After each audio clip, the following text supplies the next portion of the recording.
You want me to punish you again? Napahinto ako dahil sa kanyang sinabi habang ikinuyong ko ang aking mga kamay. Ano pa bang gusto mo, ha? I do everything you want. Kulang pa ba? Sigaw ko sa kanya habang umiiyak. Damn, I can't control my feelings. Naiinis na ako sa kanya. I really want to tell him na sobrang nasaktan na ako sa mga ginagawa niya. Nag-umpisa na naman siyang lumapit sa akin. Kaya sinasalubong ko na ang kanyang matalim na titig sa akin. Pero napabaling ang aking mukha sa kabila nang malakas niya akong sinampal. Lalo naman akong napaiyak habang hawak ko ang aking pisngi. You have no right to shout me. Ano ba? Nasasaktan ako! Singhal ko sa kanya dahil sa higpit ng pagkakahawak niya sa aking braso. Bigla niya naman akong kinaladkad patungo sa taas. Kaya nagpupumiglas ako, lalo na nang makita kong patungo siya sa kanyang room dahil ayaw kong pumasok dito. Ano ba, Marcos? Bitawan mo na ako, ano ba? Binuksan niya agad ang pinto at itinulak ako sa loob. Napadaing naman ako nang natumba sa lakas ng kanyang pagtulak sa akin. Napatingin ako sa ahas na nasa gilid ng sopa, kaya mabilis akong napatayo at tumakbo papunta sa pinto. Pero mabilis niya rin akong nahawakan. You said you obey to me, pero bakit tatakbuhan mo na naman ako? How can I not run? May ahas dyan. Turo ko pa sa kulungan ng ahas. Humalakak naman siya ng malakas habang hawak pa rin ako. Marcos, let me go. Mag-uumpisa na akong mag-work dito as your maid para palabasin mo na ako. Pinunasan ko naman ang aking luha habang hindi niya pa rin ako binitawan. Kahit alam naman niya na hindi rin ako makakawala sa kanya. Sit there. Napatingin ako sa sopa kaya umiling ako dahil natatakot ako sa ahas na malapit lang dito. Dito na lang ako, please.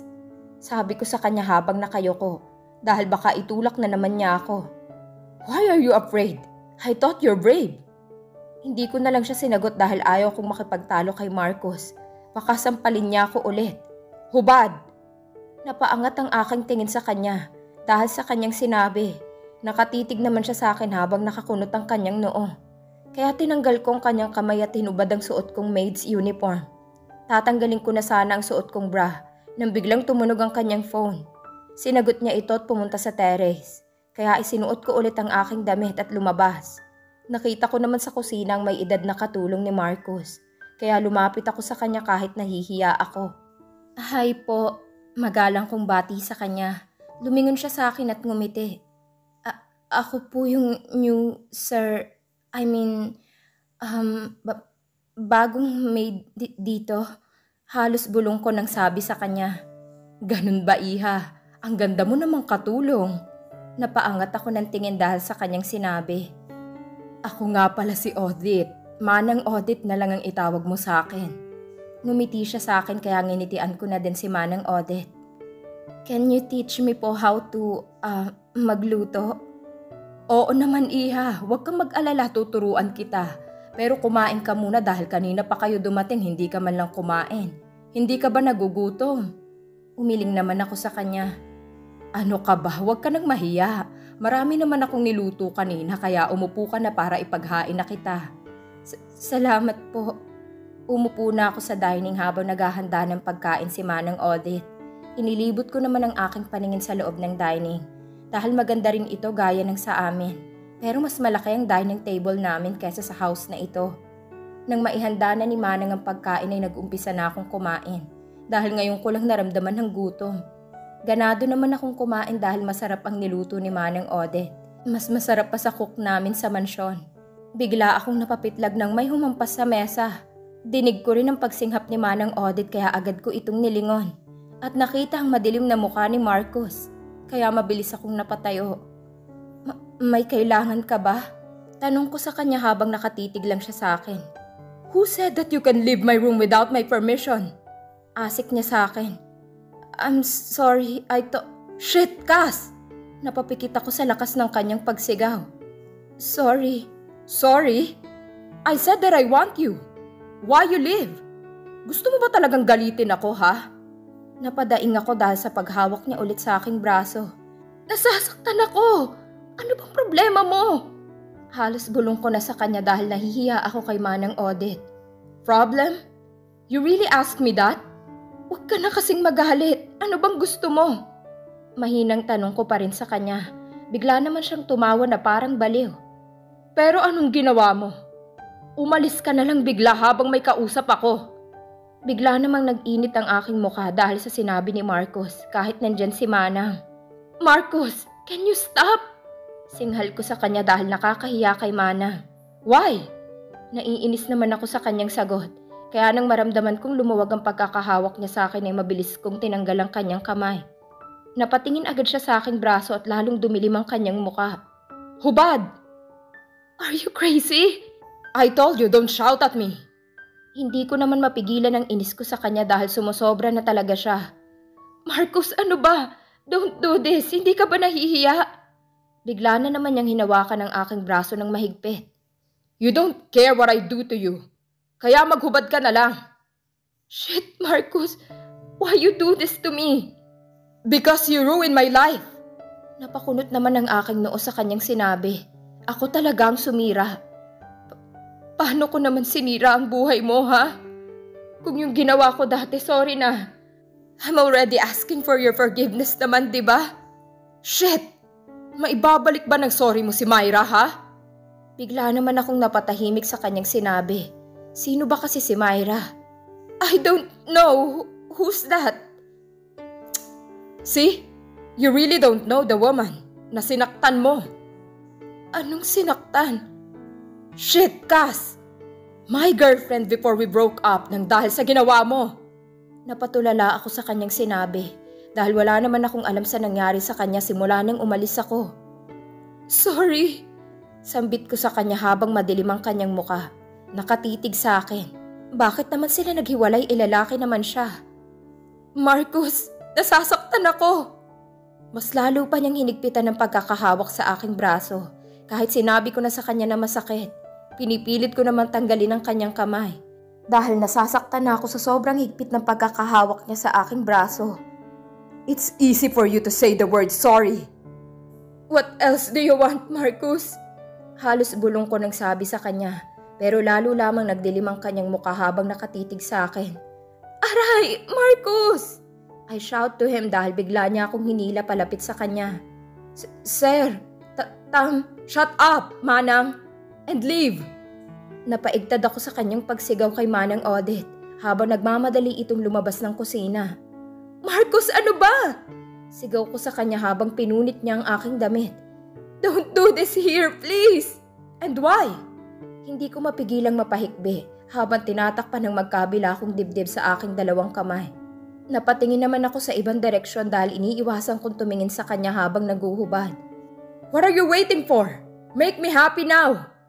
Dahan-dahan akong lumapit sa kanya dahil baka magalit na naman ito kapag hindi ko agad gagawin ang gusto niya. Kiss me. Napaangat ako ng tingin sa kanya dahil sa kanyang sinabi. Nagsalubong ang aming mga mata kaya agad akong nag-iwas ng tingin sa kanya. Why are you shy? Samantalang wala ka namang hiya. Hindi na lang ako umimik dahil ayaw ko ng patulan ng pangiinsulto niya. Nag-umpisa na akong humalik sa kanyang pisngi. Bigla niya namang hinawakan ng aking batok at siniil niya ako ng halik sa aking labi. Hindi ko maiwasang mapaungol dahil sa ginagawa niya sa aking labi. Habang ang kanyang isang kamay ay nakahawak sa harap ko, hindi ko rin maiwasang mapadaing dahil sa masakit na pagpisil niya dito. Hindi ko maiwasang hawakan ang kanyang kamay at pigilan ito dahil nasasaktan ako sa kanyang ginagawa sa akin. Remove your hands if you don't want me to break it. Agad ko naman tinanggal ang aking kamay dahil sa kanyang sinabi. Nasasaktan ako, Marcos. I don't care. Make me happy down there. What are you waiting? Bilisan mo na. Dahan-dahan akong yumuko at humarap sa kanyang hita. Pastor! Asik niya sa akin. We're not done, babe. Come here. Pagod na ako. Damn it! Napapitlag ako sa ginawa niyang pagsigaw habang dumilim ang kanyang muka at nanlilisik ang kanyang mata na nakatingin sa akin. We haven't even started and you're tired. Sit, my love, and drive me. Napahinga ako ng malalim bago lumapit sa kanya. Hinila niya naman ang aking kamay habang kumalong ako sa kanyang laugh. Ilang sandali pa'y naabot na namin ang sukdulan. Kaya hinang-hina akong napayakap sa kanya. Nararamdaman ko naman ang paghaplos niya sa aking likod, kaya napapangiti ako. Pero bigla akong napatayo nang maalala na baka ibang babae ang laman ng kanyang isip at hindi ako. Napatitig naman siya sa akin at baka sa kanyang muka ang pagtataka. Agad kong pinulot ang maid's uniform ko. Isusuot ko na sana ito kaso hindi ko na ito magagamit dahil sa pagpunit niya dito. Manghihingi na lang siguro uli ako ng ganito kay Manang. "Can I sleep?" Sabi ko sa kanya dahil malalim na ang gabi at pagod na rin ako. "Wear my clothes and go to the maid's quarter." Sinuot ko agad ang kanyang damit at tinungo ang sinabi niyang room ko sa labas ng kanyang bahay. Napansin ko na rin ito kanina habang tumakbo ako para magtago. Nakita ko rin si Manang Odette na galing dito. Agad ko itong binuksan at napatitig ako sa kabuuan ng loob. May nakalagay ditong maliit na mesa at 2 upuan. May nakalagay ring stand pan sa gilid ng maliit na higaan. Lumapit ako sa higaan at hinawakan ng manipis na foam. Hindi ito makapal katulad ng aking kama. Tinungo ko ang maliit na banyo para makaligo bago matulog. Nakita ko naman na kumpleto ito sa gamit pati na rin ang isang towel na nakasabit. Hinubad ko agad ang damit ni Marcus, pati ang aking suot na panty. Itinapat ko ang aking katawan sa shower. Nagbabad muna ako dito, tinayaan lang ang tubig na maglandas sa aking katawan. Kasabay ng paglandas ng aking mga luha. Kailangan kong makatakas sa kanya. Kailangan kong gumawa ng paraan para makaalis dito. Pagkatapos kong maligo ay tanging towel lang ang nakabalot sa akin. Naghahanap ako ng maisusuot sa cabinet, pero wala akong mahanap. Nagpasya akong mahiga at bukas na lang ako magpapabili ng damit kay Manang. May pera pa naman akong dala sa aking shoulder bag. Unti-unti naman akong hinihila ng antok dahil na rin sa pagod. Nagising ako nang maramdaman ng sobrang init. Naalala ko naman na wala na pala ako sa room ko at walang aircon dito. Minulat ko ang aking mata para sana itulak sa akin ang stand pan. Napansin ko namang may nakaupo sa gilid, kaya kinusot ko ang aking mata at tiningnan uli ito. Pero laking gulat ko nang makita si Marcus na kunot ang noo habang nakatitig sa akin. Kaya mabilis akong napabangon at napatingin sa orasan na nasa gilid. It's almost 8 a.m. Kaya mabilis akong napatayo. "Sorry, I forgot to wake up early," sabi ko sa kanya sa mahinang boses. "You want me to hurt you again?" Napatingin ako sa kanya habang nakatitig siya sa akin at biglang nagbaba ng tingin.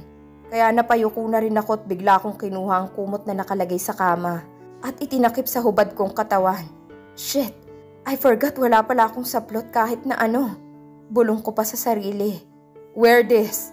Hinagis niya naman ng isang bagong maid's uniform at may kasamang underwear. Kaya mabilis ko itong kinuha at pumasok sa banyo para makaligo at makapagpalit ng damit. Napatingin naman ako sa aking braso na may pasa at sa iba ko pang parte ng katawan na marami ding pasa. Hindi ko na lang ito pinansin at sinimulan ng isuot ang uniform na binigay ni Marcus. Napatingin ako sa aking dibdib. Dahil halata iyon. Hindi niya kasi ako binigyan ng pang-itaas. Lumabas ako ng banyo habang pinupunasan ko ang aking buhok. "Why are you slow?" Napaigtad ako nang marinig ang boses ni Marcus. Napalingon ako sa kanya at nandun pa rin ito sa kinauupuan niya kanina. Hindi ko na lang siya pinansin at agad kong sinuklay ang aking buhok at nagmamadaling lumabas. Iniwan ko siya doon kahit naririnig ko ang kanyang pagtawag sa akin. Agad akong pumunta sa kusina at nakita ko naman si Manang Odette na naghahanda ng pagkain. Nilingon niya ako at nginitian kaya lumapit ako sa kanya. "Good morning po, Manang. Ano po ang gagawin ko?" "Ano ka ba? Umupo ka muna para makapag-almusal ka." "Later na lang po kapag umalis na si Sir Marcus," sabi ko sa kanya habang tinulungan ko siya sa paglalagay ng mga pagkain sa mesa. "Why do you want me to leave? Dahil tatakas ka?" Napalingon ako kay Marcus na nakasandal habang galit itong nakatitig sa akin. "I will not run away." Singhal ko sa kanya dahil nakakainis na siya. Napapayuko ako habang naglalakad na siya papunta sa mesa, kaya unti-unti akong lumapit kay Manang Odette dahil baka makatikim na naman ako ng sampal dahil sa pagsagot ko sa kanya. "Manang, maglilinis na lang po muna ako sa labas. Nasaan po yung vacuum?" "Sit!" Napatingin ako kay Marcus habang nakaupo ito sa mesa at nakatitig pa rin sa akin. Kaya mabilis akong nag-iwas ng tingin at lumabas ng kusina. "Shit, Cassandra! You want me to hurt you again?" Dinig kong sigaw niya kaya napatigil ako sa paglalakad. Shit, umiiral na naman ang ugali ko. Lagot na naman ako nito. Bulong ko sa sarili habang bumalik sa dining. What? Tinaasan ko siya ng kilay habang madilim na naman ang kanyang muka. Akmang tatayo na siya kaya mabilis akong umupo. At umupo naman ulit si Marcus. Shit, kailan ba to aalis? Para maturuan na ako ni Manang sa mga gawain dito. Sabi ko pa sa aking sarili habang kumuha na ako ng pagkain at hindi ko pinansin pa si Marcus. Ramdam ko naman ang pagtitig niya sa akin. Binilisan ko ang pagkain para maiwasan ko na si Marcus. Iha, ito pala ang bag mo. Nakalimutan kong ibigay ito sa'yo. Salamat po, Manang Odette. Give me that. Napatingin ako kay Marcus dahil gusto na naman niyang kunin ang aking bag. At kapag nakuha niya ito, baka kunin niya ang phone at wallet ko. Shit, baka hindi na ako makakatakas kapag makuha niya ang dala kong pera. What are you waiting for? Give me that! Asik niya sa akin kaya tumayo na ako. Ang akala niya ilalapit ako sa kanya. Pero mabilis akong tumakbo habang dala ko ang aking bag. Narinig ko ang malakas niyang sigaw, pero hindi ko siya nilingon. Pumasok agad ako sa room ko at kinuha ang laman ng wallet ko. Itinago ko ito sa ilalim ng higaan at kinuha ko ang phone para matawagan si Mommy. Pero mabilis na bumukas ang pinto at nakita ko si Marcus na nanlilisik ang mata. Shit, you woman! Ano ba? Akin na yan! Sigaw ko sa kanya habang pilit kong inabot ang aking phone. Shit, Marcus! Why did you do that? Iyak kong tanong sa kanya habang kinuha sa sahig ang basag kong phone. Dahil sa kanyang paghagis dito. Why? Dahil magsusumbong ka sa parents mo? I want to hear my mom's voice. I miss her, Marcus. Hindi ko na napigilang mapahikbi. Don't fool me, Cass. I know that you want to escape. Hindi naman ako tatakas, Marcus. I want to talk to my parents because I miss them. Cass, don't try to fool me. Napatingin ako sa kanya habang hinahalungkat niya ang aking shoulder bag at inilabas lahat ng laman doon. Where is your money? Shit, sabi na nga ba kukunin niya ito? I don't have. I forgot to bring it because... Damn, Cass! Talaga bang ginagalit mo ko? Wala nga akong dalang pera because I used to pay on my bank app sa phone ko. Sigaw ko naman sa kanya. Sana maniwala siya dahil hindi ako makakatakas kung pati ang pera kung makuha niya. Are you telling the truth? Talagang sasaktan kita kapag nalaman kong you hide your money. Saan ko naman yun itatago? You see that I hold my phone na sinira mo. Nang makalabas si Marcos ay agad kong kinuha ang phone at sinubukan itong buhayin. Pero sira na talaga. Kinapa ko naman ang pera at ATM card ko sa ilalim ng higaan. Shit! Buti na lang naitago ko ito agad. Kailangan kong magplano kung paano matakasan si Marcos. Kailangan kong makalayo sa kanya. Because I know that lalo lamang niya akong pahihirapan. At baka nagtataka na sina Mom at Dad dahil hindi ako tumawag sa kanila. Naisipan ko namang lumabas na at bumalik sa kitchen para magpaturo kay Manang. Binuksan ko agad ang pinto pero napahinto ako nang makita kong nakatayo pa siya sa pinto. Marcus, sambit ko sa kanya habang nakatitig siya sa akin at may nakakatakot na ngiti sa kanyang labi.